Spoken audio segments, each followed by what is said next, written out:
The Arizona Wildcats pull out a new cap.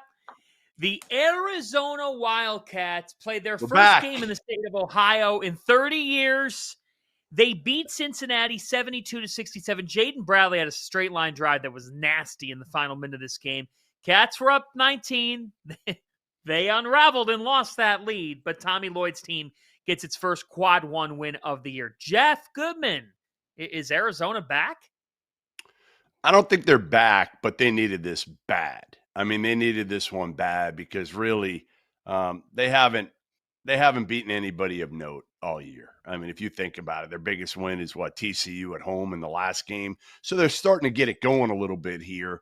But as you said, I mean, listen, the beauty of this game was they blew a game against UCLA a couple weeks ago, and they were up, I forget how many, but they were up a bunch. 13. And up 13. They blew that and lost. And this one, they blew it up 19 early in the second half.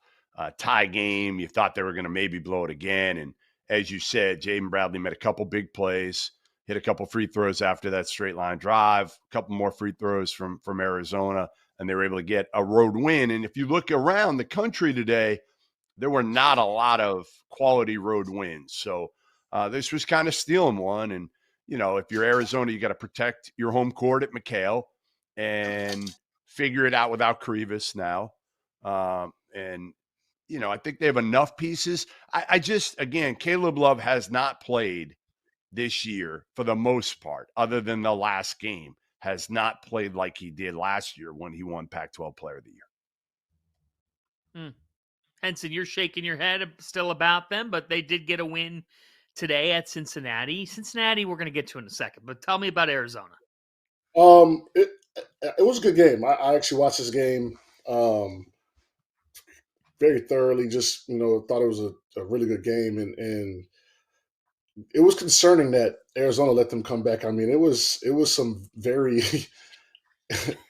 inefficient play down the stretch, and if Cincinnati just hits their free throws, I mean, they're 12 for 23 today. How about a three? They went 5 for 25 from 3. 5 for 20 from 3. So if Cincinnati just hits a few more shots, I mean, Arizona's probably losing this game. So credit to Arizona coming into a tough environment. It's Cincinnati over the years has kind of been that team that as soon as we start to believe them, they take a step back. I mean, they're 0-2 in the conference, which is concerning. So they've got a lot of work to do. But shout out Arizona. This was a much-needed win, almost kind of a must-win to keep them kind of in the conversation of just being a tournament team and continue the season kind of with something to play for. So I'm going to turn the team that lost this game. Cincinnati has been a disappointment to this point in the season. Sure. And no, don't tell me that beating Xavier and beating Dayton, congratulations, you won the Ohio Invitational. We thought of you as a national program that was going to be a real factor in the Big 12. Right now, they don't look like it. They're 0-2 in this league, and their next 2 games are against Baylor down in Waco, and then home to Kansas. And you want to talk about desperation. If they're 0-3 in this league and then hosting a Kansas team that, frankly, has not looked good, especially away from home. But it just doesn't feel like all the pieces and the experience that necessarily, it hasn't transcended to results. Like, Simas Lukosius being your lead scorer, as much as I like him, the Big 12 has dudes. Dylan Mitchell's limited offensively. Jizzle James is limited offensively. They have Skillings guys is their best player. Skillings is their best player, and he was hurt. He's still, and he was like, hurt. I think Skillings. But they don't have a dead-eye shooter that they can consistently give the ball to. They are lacking in the perimeter shot-making department. And, Jeff, that sound you hear at UC is the pressure beginning to mount on Wes Miller. If he's 0-4 in the Big 12, there's going to be real concern. Well, and it's not like they have, one more point. Right. And it's not like they have a resume in the non-conference that's stacked with wins. No, they played a garbage non-conference resume. And I think they did it, part of it, I think the Northern Kentucky game was already scheduled by the previous coach. But other than that, you still have some flexibility, and you can't play those teams in the 300s and bank on the fact that the Big 12 is going to be the best league in America again. And you're going to have all these opportunities. You're still going to have a bunch of opportunities this year, but you got to do something more than you did in the non-conference, because frankly, your numbers are going to be low.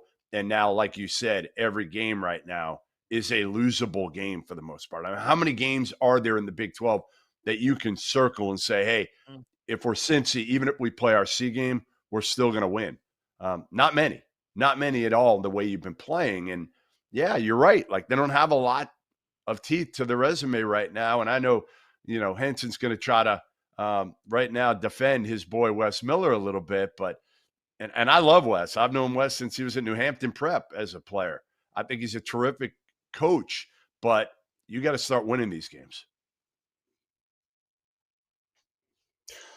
Yeah, this has been the theme. Last year they started off 10-2, same type of kind of cupcake schedule. Then they go to Big 12 play, they lose 5 out of 8, and it's over, right? So they're on the same path, it seems, this year. So this might be a situation where, my guy, Coach Miller, Wes, might need to say, hey, we should probably challenge ourselves in the non-conference schedule and see who we really are and fix it before we have to fix it and we're 1-5 going into Big 12 play. It. So yeah, and so that's I think that's the next step.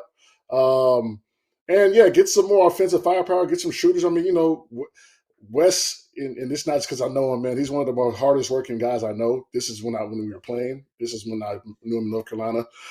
So he'll figure it out, but definitely going to have to figure out a way to change up his trajectory, because we love Cincinnati, and then in conference play they falter, and then they're kind of like a bubble team. They might still win every once in a while, but definitely need to change their schedule so they can fix this 3 weeks ago and then come in a Big 12 play knowing what they can do, what they are, who they are.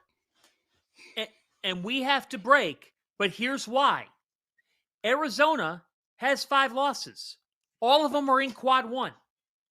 Today they got a quad 1 road win, and we're talking about them like, you look at their resume and you're like, there's nothing that's nasty. There's just some missed opportunities, and they could stack them together in the Big 12. And a week and a half ago, you probably would have said you feel better about Cincinnati, but at the end of the day, Arizona in one day changes how you think about them.